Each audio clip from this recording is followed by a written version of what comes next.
নমস্কাৰ এই মুহূৰ্তত এক গুৰুত্বপূৰ্ণ বাতৰি লৈ ষ্টুডিঅ'ৰ মজিয়াত মই পল দাস 14 ছেপ্টেম্বৰ শনিবাৰে 64 নং গাৰ্লছ অসম বেটেলিয়ন এনচিচিৰ উদ্যোগত ঐতিহ্যমণ্ডিত যোৰহাট দেৱীচৰণ বৰুৱা ছাত্ৰী মহাবিদ্যালয়ৰ প্ৰেক্ষাগৃহত পালন কৰা হয় বিশ্ব প্ৰাথমিক চিকিৎসা দিৱস। চাওক আমাৰ এই বিশেষ প্ৰতিবেদনটি। World First Aid Day উদযাপন 64 আসাম গাৰ্লছ BNNCCৰ উদ্যোগত আয়োজন কৰা হয় World First Aid Day। যোৰহাটত ঐতিহ্যমণ্ডিত দেৱীচৰণ বৰুৱা ছাত্ৰী মহাবিদ্যালয়ৰ প্ৰেক্ষাগৃহত উদযাপন কৰা হয় এই অনুষ্ঠানৰ বায়ুসেনা বিভাগৰ দুজনকৈ দক্ষ প্ৰশিক্ষক আহি ছাত্ৰীসকলক প্ৰাথমিক চিকিৎসাৰ ওপৰত এক সাম্যক জ্ঞান প্ৰদান কৰে। সম্পূৰ্ণ প্ৰেক্টিকেলভাৱে ছাত্ৰ-ছাত্ৰীসকলক বুজাই দিয়া হয় যাতে আকস্মিকভাৱে কোনো ব্যক্তিক সাপে খুটিলে, পানীত পৰিলে বা অন্য কোনো ধৰণৰ বিপদ পৰিলে এগৰাকী এনচিচি প্ৰশিক্ষাৰ্থী হিচাপে কিদৰে সহায় কৰিব পাৰি সেই বিষয়ৰ ওপৰত প্ৰশিক্ষণ দিয়া হয়। ইয়াৰ উপৰিও ছাত্ৰীসকলক সেল্ফ ডিফেন্সৰো এক প্ৰশিক্ষণ প্ৰদান হয় যাতে ছাত্ৰীসকলে কোনো ঘটনা বা বিপদ সংঘটিত হলে নিজকে সুৰক্ষা প্ৰদান কৰিব পাৰে। এই অনুষ্ঠানত কৰ্ণেল সঞ্জীৱ যাদৱ,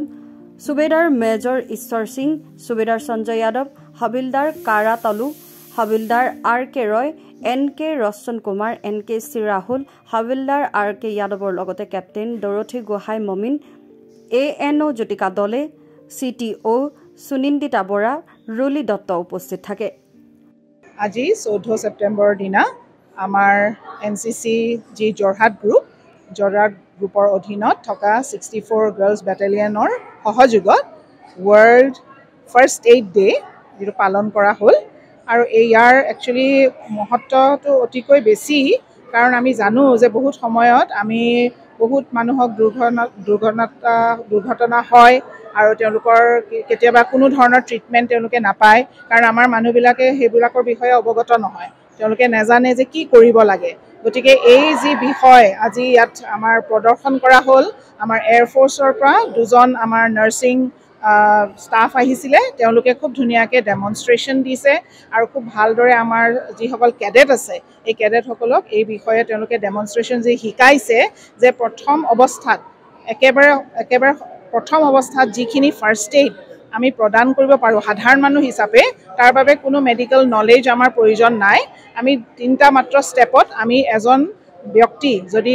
তৎক্ষণাত কিবা দুৰ্ঘটনা হৈছে আৰু তেওঁ যদি বেহুচ হৈছে বা কিবা তেনেকৈ ৰাস্তাৰ দাঁতিত যদি পৰি আছে, তেখেতক আমি CPRৰ সহায়ত আমি তেখেতৰ যিটো মানে ব্ৰিডিং যিটো এক্সাৰচাইজ সেইটো যাতে আমি ঘূৰাই আনিব পাৰোঁ আৰু তেখেতক জীৱন দান দিয়াৰ নিচিনা এটা মহৎ কাৰ্য আমি কৰিব পাৰোঁ, সেই বিষয়ত তেওঁলোকে প্ৰশিক্ষণ দিছে। খুব ভালদৰে আমাৰ কেডেটসকলে সেইখিনি গ্ৰহণ কৰিছে আৰু মই আশা ৰাখিছোঁ যে ইয়াৰ যোগেদি আমাৰ যিখিনি কেডেট, প্ৰায় আমাৰ 200 কেডেট ইয়াত আজি জমা হৈছিলে আৰু তেওঁলোকে খুব ধুনীয়াকৈ এই 3টা ষ্টেপ, খুব চিম্পল ষ্টেপ, আৰু সকলোৱে এইটো জনা উচিত, কাৰণ আমাৰ কেতিয়া ইয়াৰ প্ৰয়োজন হ'ব আমি নাজানো। গতিকে এনেকুৱা ধৰণৰ কথা নহয় যে কেতিয়াবা কিবা এক্সিডেণ্ট হ'লেহে প্ৰয়োজন হ'ব। বহুত ক্ষেত্ৰত আমি দেখোঁ যে কিছুমান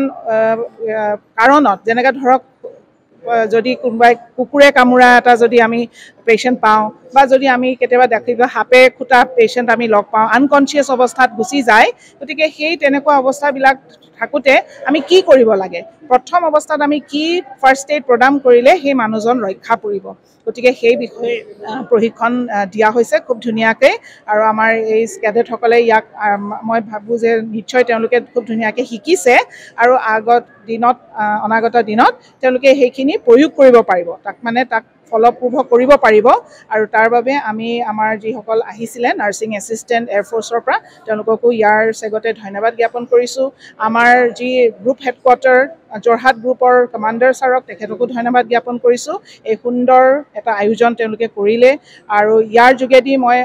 আশা ৰাখিম যে আপোনালোকৰ যোগেদি ইয়াৰো যাতে এটা প্ৰচাৰ হওক, যাতে ৱৰ্ল্ড ফাৰ্ষ্ট এইড ডে আমি অকল পালন কৰা নহয়, কিন্তু তাক যাতে আমি সঁচাকৈ যাতে আমি তাক শিকি প্ৰয়োগ কৰিব পাৰোঁ, তাৰ বাবে আপোনালোকেও যাতে প্ৰচাৰ কৰে। ধন্যবাদ। আজি 14th হয় আৰু আজি হৈছিলে আমাৰ DCB গাৰ্লছ কলেজত ফাৰ্ষ্ট এইডৰ এটা ইভেণ্ট অৰ্গেনাইজ কৰা হৈছিলে, য'ত DCB গাৰ্লছ কলেজৰ ভাইচ প্ৰিন্সিপাল আৰু DCB স্কুলৰ প্ৰিন্সিপাল আহিছিলে, লগতে আমাৰ কমাণ্ডিং অফিচাৰ আৰু 5 এয়াৰফ'ৰ্চৰ পৰা অফিচাৰ্ছ আহিছিলে, যোনে আমাক আজি গাইডেঞ্চ দিলে। আজি মেইন মটিভটো হৈছিলে ফাৰ্ষ্ট এড যিহেতু আমি NCC কেডেট আমি বহুত জেগাত ঘূৰিব লগা হয় আৰু আমি নাজানো যে আমি কি বিপদৰ সন্মুখীন হ'ব লগা হ'ব পাৰে সেইবাবে আজি আমাক শিকালে যে ফাৰ্ষ্ট এড আমি কেনেকৈ ইউজ কৰিব লাগে আমি সকলোৱে জানো মানে ফাৰ্ষ্ট এডটো কি হয় যে ডক্টৰ নহা আগত আমি নিজকে যোনটো ইমাৰ্জেঞ্চি এটা ট্ৰিটমেণ্ট দিব পাৰোঁ সেইটোকে কয় ফাৰ্ষ্ট এডৰ আমি গোটেই ডক্টৰৰ সুবিধাবোৰ নিজকে দিব নোৱাৰিবও পাৰোঁ বা তাৰ বাহিৰে আমি যি বস্তু ল'ব পাৰোঁ সেইটোকে কয় ফাৰ্ষ্ট এড আজি আমাক শিকোৱা হ'ল যে CPR যে এজন মানুহৰ যেতিয়া পালছ হেৰাই যায় বডিৰ পৰা বা আমি যেতিয়া পালছটো নাপাওঁ আমি কি বডিত আমি একশ্যন কৰিলে সেই মানুহক মানে আমি বচাব পাৰোঁ সেইটো ইমাৰ্জেঞ্চি বুলি কয় আৰু নেক্সট থিং হ'ল যে স্নেক বাইট এতিয়া আমিতো গম নাপাওঁ যে ক'ত সাপডাল ওলাই যাবহি চ' সাপডাল ওলালে আমি প্ৰিকশ্যনছ কি ল'ব পাৰোঁ যেতিয়া সাপডালে আমাক খুটি দিয়ে তাৰপাছত আমি কেনেকৈ কিয়'ৰ হ'ব পাৰোঁ মানে লগালগ কাৰণ ডক্টৰেটো আমাক কিবাকিবি ইনজেকশ্যন দি দিব পাৰে বাট আমি নিজে কি ল'ব পাৰোঁ আৰু চব আজি NCC কেডেটে আছিলে ইয়াত আমি চব 64 আছাম গাৰ্লছ বেটেলিয়নৰ ছোৱালী আছিলোঁ আৰু চব কেডেটকে বহুত ভালদৰে আমাক গাইডেঞ্চ দিয়া হ'ল and we are very thankful thank you Srimanta Madhab Barua report Jorhat